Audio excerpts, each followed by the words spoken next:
Bitcoin, or we have Bitcoin's DNA from that point of view. One of the things in terms of democratization is education. We have one of our missions, values, is to educate, and I do believe that that some of Yacine El-Mandra's white papers. Yacine's our lead crypto analyst, who's worked very closely with you, Steve, on this conference.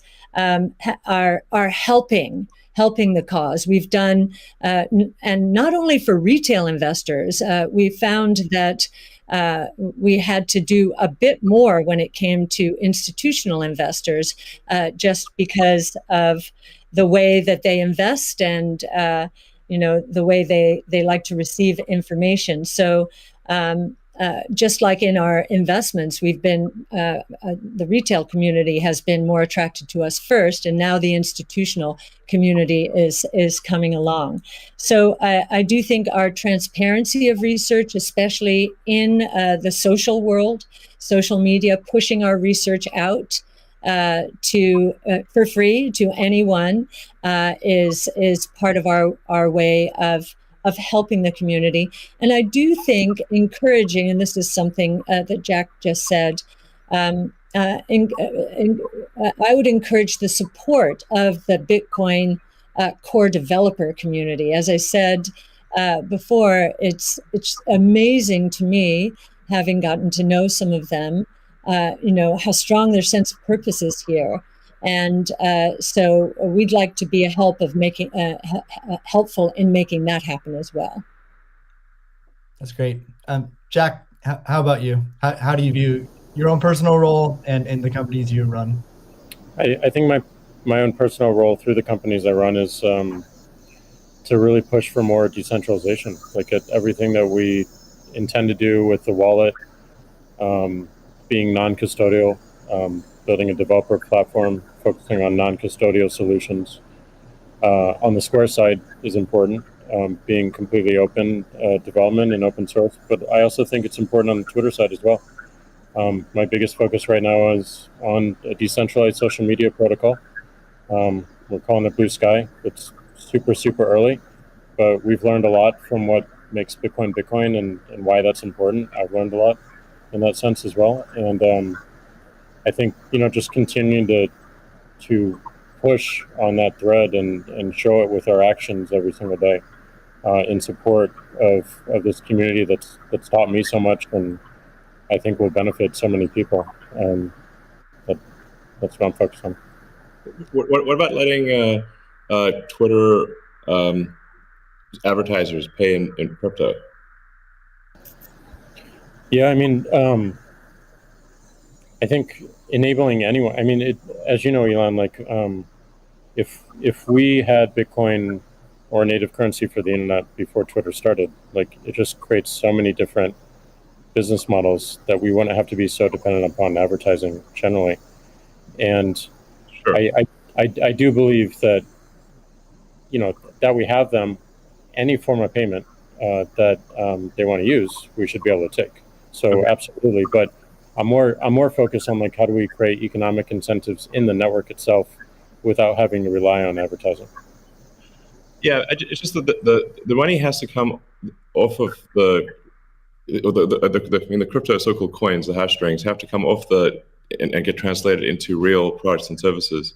So the more sort of off-ramps there are to real products and services, even at the institutional level, although there are certainly many small advertisers on Twitter. It seems like accepting Bitcoin, maybe some other cryptos for advertising payments on Twitter would be supportive of Bitcoin. 100%, and also looking at just general commerce through Twitter itself. That was great. Sorry, what, Elon? I was asking Jack if he's going to do it. Oh. Can we get a product announcement today? Elon, how about you? You obviously you're a big personality on Twitter. What are your thoughts on your role and your company's role in Bitcoin and sort of preserving the ethos? Yeah, I mean, I generally think we should do things that benefit the people as a whole and increase the probability that the future is good. So, I think to me, it just seems self-evident that we should kind of take these set of actions most likely to make the future good. And I think probably crypto or some of the cryptocurrencies will make the future better, most likely. It's not, I always think of these things in terms of probabilities, but I think it's probably better for there to be a prosperous Bitcoin, Ethereum, Dogecoin, maybe some others in the future. And I think it can have an empowering effect for individuals and increase the power of the individual relative to government. And really, if you think of government is just a corporation in the limit. So sometimes some people are like against corporations, but for government. It's like, guys, government is just a corporation in the limit. It's the biggest corporation of all, and it's got a monopoly on violence. So if you don't like corporations, you should really hate government. There you go. All right. We got about, we'll try to wrap up in 10 minutes. So let's move on to future of Bitcoin. So Tesla and Square have both put Bitcoin on the balance sheet. Kathy, I'm curious to hear from you. What advice would you have for other institutions looking to put Bitcoin on their balance sheet? Well, I guess the first piece of advice is, just make sure, and I actually learned this after both Square and Tesla put Bitcoin on their balance sheet. The Bitcoin is being treated as an intangible asset. And so we need to get FASB to reconsider this, because with an intangible asset, if the asset goes up in price, it can't be marked up on their books. But if it goes down, it must be marked down. So, there's some asymmetry there, which is, we need to change that given what we believe Bitcoin is. And I do believe if, I'll harken back to something, well, it was either Elon or Jack said, think about it, you take away the boundaries, the different currencies, just think about how explosive growth could be and how wide-reaching taking the friction out of the system could be. So I would encourage corporations to think about that this ability to do business anywhere in the world, ultimately, obviously, we're paving the way here. That's certainly a consideration. It also will serve as a hedge against inflation, especially, and as I mentioned earlier, there are a lot of emerging markets that are suffering from significant inflation. In other words, the purchasing power of those populations is going down. So they are going to migrate to Bitcoin and other ways to preserve purchasing power. And again, being able to sell to them in that kind of currency would be very useful. I'd also suggest, once again, this idea of deflation, I think, is going to be a real thing. There's going to be good deflation caused by innovation, so demand will boom because of that. There's going to be bad deflation because so many companies out there have not been investing enough in innovation. Their products are going to go obsolete, and they're going to be stuck trying to service the debt that they piled on because their shareholders wanted profits and wanted them now. So they leveraged up to buy back their shares and pay dividends, and so I think that's going to be the source of bad deflation and counterparty risk. And we learned from 08-09 that counterparty risk can be devastating. Almost cataclysmic. So a hedge against that as well, I think, would be another reason to do it. Great. Yeah, it's funny. It kind of like Tesla's bank balances in Europe have negative interest rate. It drives me crazy. Yeah.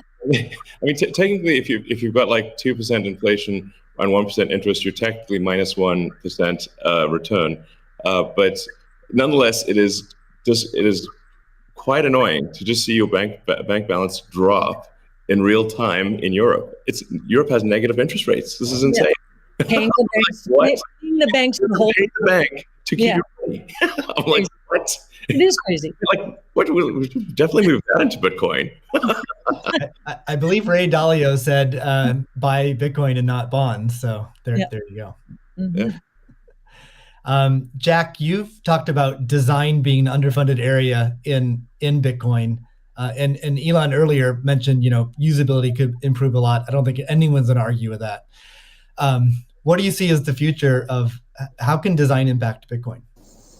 Yeah, I mean, I think that the Bitcoin network is beautifully designed as a protocol in the way it works. I mean, it went after a single problem, and it does in an absolutely astounding way.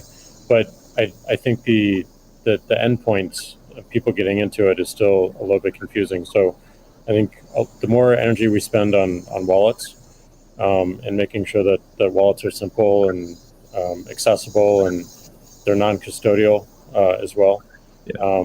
I think the best example of this is that I know of is probably this wallet called Moon, and it's just simple, straightforward. It's a great. It does an amazing thing with key management that my mom and friends new to Bitcoin can understand. Does amazing in storage, and it also has a very clever implementation of Lightning, so that you can use it in a transactional way without having to think about it. Just with QR codes in a way that makes sense. So more work like that, I think, really brings us forward. Great. Let's wrap things up with a final question for each of you. I guess what is your hope for Bitcoin? How it can impact the world? Let's see, Elon, do you want to start with that? So what's your hope? What's your hope for Bitcoin? Well, my hope for I guess crypto in general is that it can improve the efficiency of the information system that we call money. So if the core efficiency of money is improved and and money has less error, where, like I said, error is like any kind of government interference or fraud or anything like that, this will naturally lead to basically a better standard of living and more power to the individual, which I very much agree with. Great. Kathy? Yeah, and I would segue from what Elon just said is, money has powerful network effect qualities.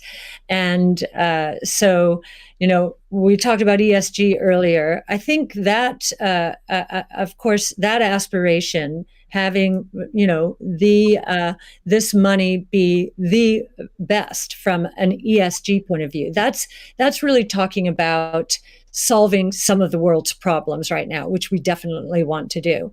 But I also am very excited about this idea of network effect and the convergence of blockchain technology and artificial intelligence from a technology point of view.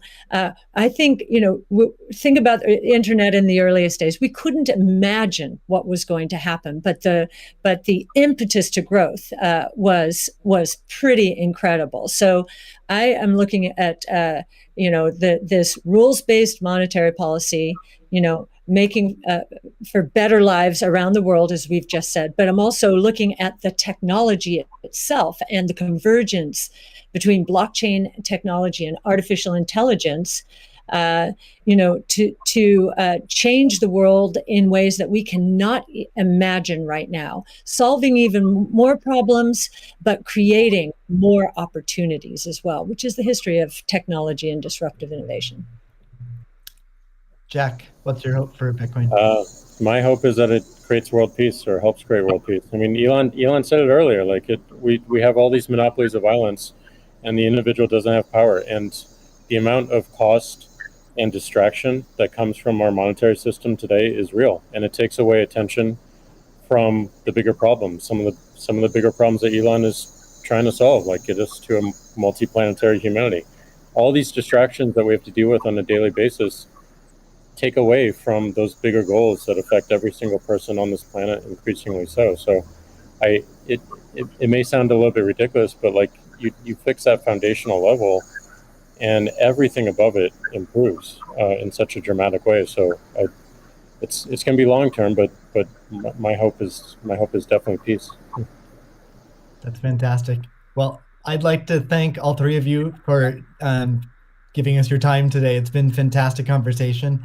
Thank you to the audience for tuning in. The B word is not just this discussion, but we have a lineup of incredible speakers and content. So I encourage everyone to check it out. Thank you very much. All right, thanks. Thank you all. Thank you.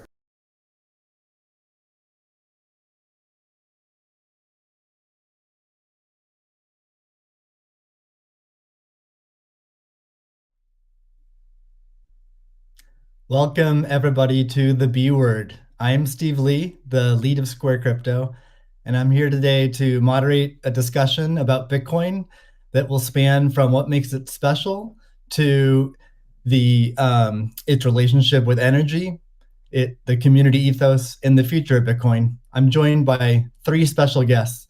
The first is Cathie Wood, founder, CEO, and CIO of ARK Invest. Next is Elon Musk, techno king of Tesla and chief engineer of SpaceX. And finally, Jack Dorsey, CEO of Square and CEO of Twitter. So we have a lot to talk about today. So let's get to the talk and get right to it. I'm going to start off by asking each of you a question, which is, what's shaped and influenced your views on Bitcoin?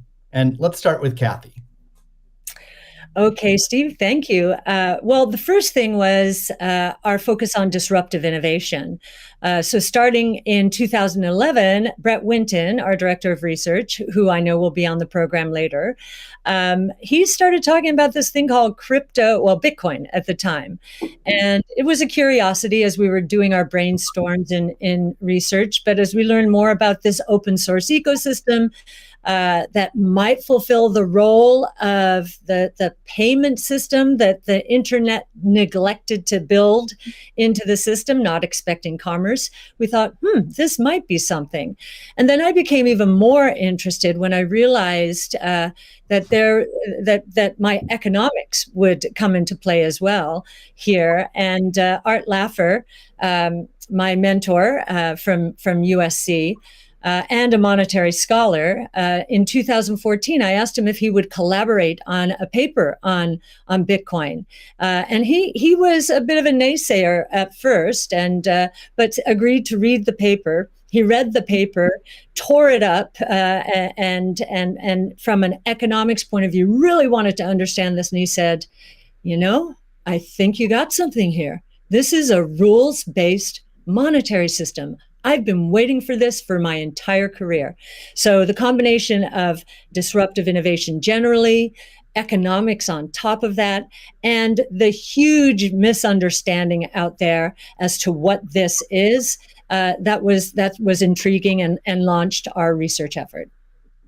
Thank you. Elon, what's influenced your views on Bitcoin? Well, I've thought about money for quite a while, obviously, since the PayPal days. And then the companies that preceded that, X.com, which I created, and Confinity, which Peter Thiel, Max Levchin, Luke Howry, and others created.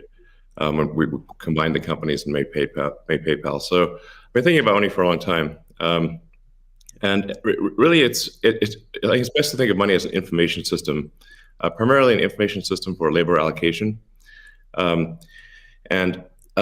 For practical purposes, it exists in a series of heterogeneous databases, like very different databases in bank mainframes around the world. It moves quite slowly in reality. It seems to move fast sometimes, and it does with PayPal, which is real time. But the vast majority of the systems out there are batch processing. So the actual reconciliation may take 1 to 5 business days, sometimes longer. And you have the ACH system, which is ancient and still in operation, which allows transfers effectively like a check would be an ACH transfer, but it's not secure. And you've got the credit card systems, which are also not secure. It would be like handing your username and password to a stranger in a restaurant if you buy a meal. So there's definitely an opportunity for something that is better from an information theory standpoint. So and there you can think of it like data on a network. I think is the way to view it. What has the most throughput? What has the least error? What drops the fewest packets? Fraud, for example, being a source of error. And government interference in currencies being a source of error. But it's fundamentally an information system. So I think it makes sense to support something that improves the quality of information with which we conduct the economy.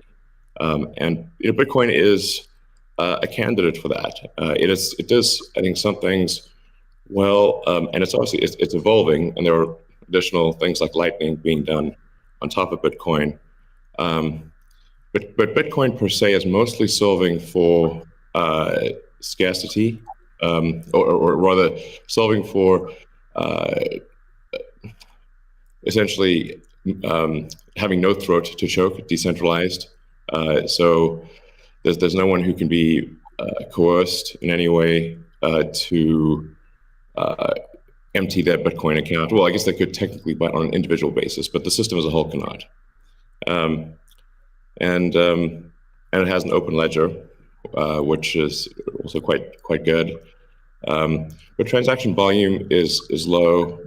Transaction cost is high, and usability for the average person is not yet very good. But it has a lot of potential. And I should say that